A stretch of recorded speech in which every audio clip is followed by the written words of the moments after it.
Hello भैया। बोलो। क्या पी रहे हैं? हम कॉफी पी रहे हैं। वो क्या होता है?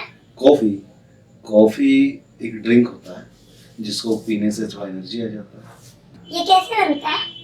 ये कॉफी कैसे बनता है लंबी कहानी है, तो चलिए बताते हैं।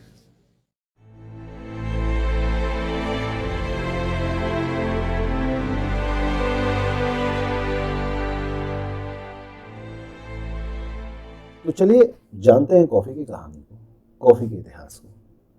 कॉफी के इतिहास को जानने के लिए हमें जाना होगा फ्रांस, क्योंकि फ्रांस की जो नेशनल लाइब्रेरी है वहीं पर दुनिया का पहला डॉक्यूमेंटेड एविडेंस अपने को कॉफी का मिलता है, जिसे कि 1671 में पब्लिश किया गया था।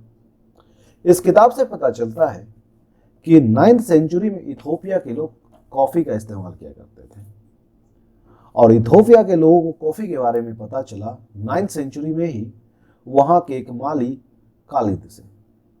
कालिदी जो कि कहता है कि उसकी बकरियां कॉफी बीन्स को खाने पर एनर्जेटिक हो जाया करती थी। ये बात फिर वहां के लोगों को पता चली और वो लोग भी कॉफियों का सेवन करना शुरू किए। जहां तक कि उस किताब से पता चलता है कि लोग वहां पर कॉफी को खाया करते थे। तो ये कॉफी बेसिकली मूलतः अफ्रीका से निकला है, और ये 15th सेंचुरी में अफ्रीकन कंट्री से पहुंचता है अरेबियन कंट्री में। और जब ये अरेबियन कंट्री पहुंचा तो यहाँ पर वो काफ़ी अच्छे तरीके से फैला। यमन, जो कि वर्ल्ड का सबसे बेहतरीन कॉफ़ी तैयार करती है, इस अफ्रीका के कंट्री में धीरे धीरे यहाँ पर लोग पहले तो इसे इस्तेमाल करना शुरू किए। मोका यमन वाले रीजन में वहाँ पर पहली बार इंसानों ने कॉफ़ी का फ़ायदा उठाना शुरू किया। ये बात हमें पता चलता है कि वहीं पर उमार नाम से एक हकीम हुआ करते थे जो मरीजों को कॉफ़ी पिलाते थे। और ये कॉफ़ी वर्ड भी अरबिक वर्ड से आया है। अरबिक वर्ड है कहवा, कहवा से ही कॉफ़ी आया है। उस कहवा का अर्थ होता है वाइन, यानी शराब। इस कॉफ़ी की कहानी को अगर देखें तो सवाल है कि इंडिया कैसे पहुंचा। तो इसकी कहानी हमें पता चलती है 17th सेंचुरी में। एक सूफी संत थे बाबा बुदान, जो कि हज के लिए गए हुए थे मक्का मदीना। वहां से रिटर्निंग के टाइम में मोका यमन के पोर्ट पर वो 7 कॉफी बीन अपने जेब में रख लिए और उसे फिर इंडिया लेते आए। लेकिन ये 7 कॉफी बीन ही क्यों? वो इसलिए क्योंकि इस्लाम में 7 अंक को बहुत ही पवित्र माना गया है। और दूसरी बात, क्या कॉफी बीन को लाना मुश्किल था? तो हाँ, क्योंकि कॉफी के व्यापार पर अरब का मोनोपोली था। वो अरब कंट्री से कॉफी बाहर या तो रोस्टेड फॉर्म में या तो बॉइल्ड फॉर्म में जाने देते थे, ताकि कोई और देश कॉफी ना ग्रो कर ले और उनके इस मोनोपोली पे उनका हाथ ना आ जाए। तो चूंकि ये सूफी संत थे और इसी कारण से ये 7 कॉफी बीन्स लेते हैं और ला करके कर्नाटक के चिंकमंगलुरु में इसे लगा दिए, उसका प्लांटेशन कर दिए। और ये 7 कॉफी बीन्स इस तरह ग्रो किए कि पूरा वो चिकमंगलुरु में कॉफी का बागान बन गया।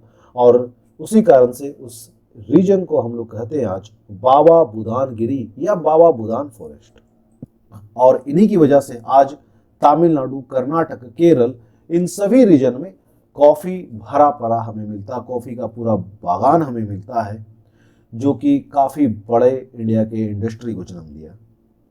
वो 7 कॉफी बीन्स आज इंडिया का बहुत बड़ा एक इंडस्ट्री बन चुका है। बहुत सारे लोगों को रोजगार उसकी वजह से मिल रहा है।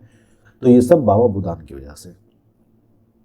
आपको पता, इंडिया का पहला कॉफी शॉप कोलकाता में एस्टेब्लिश हुआ था, वो भी प्लासी के युद्ध के बाद 1757 में।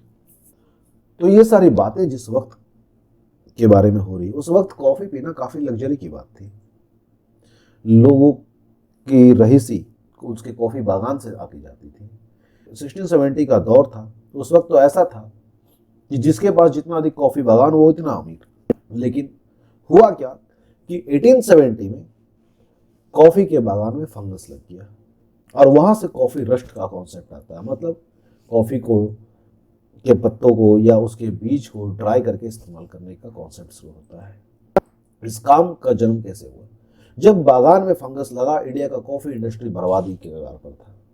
तो 1915 में इंडिया में कॉफी रिसर्च सेंटर चिकमंगलुरु में स्टेब्लिश किया गया।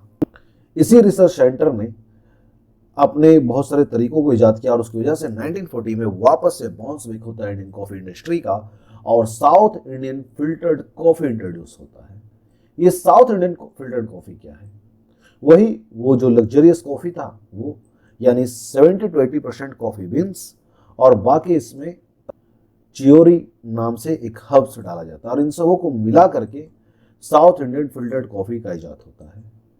और धीरे धीरे ये इंडस्ट्री इतने बड़े स्केल में ग्रो करना शुरू हुआ कि 1970 के दौर में पहुंचते पहुंचते इंडियन कॉफी इंडस्ट्री के नाम से ये जाना जाने लगा। फिर 1936 का दौर आता है, यानी उसके काफ़ी पहले का ये बात मैं बता रहा हूँ। 1936 में मुंबई में इंडियन कॉफ़ी हाउस नाम से एक पहला इस चेन रेस्टोरेंट सिस्टम का पहला ऑफिस खुला था, पहला रेस्टोरेंट खुला था। धीरे धीरे इसका चेन सिस्टम बढ़ना शुरू हुआ और आज इंडियन कॉफ़ी हाउस कई जगहों पर फैला हुआ है।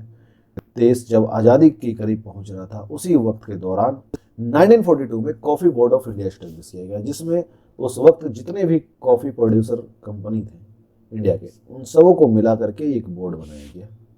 और ये बोर्ड आज देश में मौजूद 1,71,000 कॉफ़ी गार्डन जो कि 9 एकड़ एरिया में फैली हुई है, इसको कंट्रोल करते हैं, इसके लिए नियम कानून व्यवस्था बनाते हैं। और इन सबों के मदद से आज भारत वर्ल्ड का 6ठा कॉफ़ी का सबसे बड़ा प्रोड्यूसर है और वर्ल्ड के टोटल कॉफ़ी के प्रोडक्शन का 4% अकेला इंडिया से प्रोड्यूस होता है।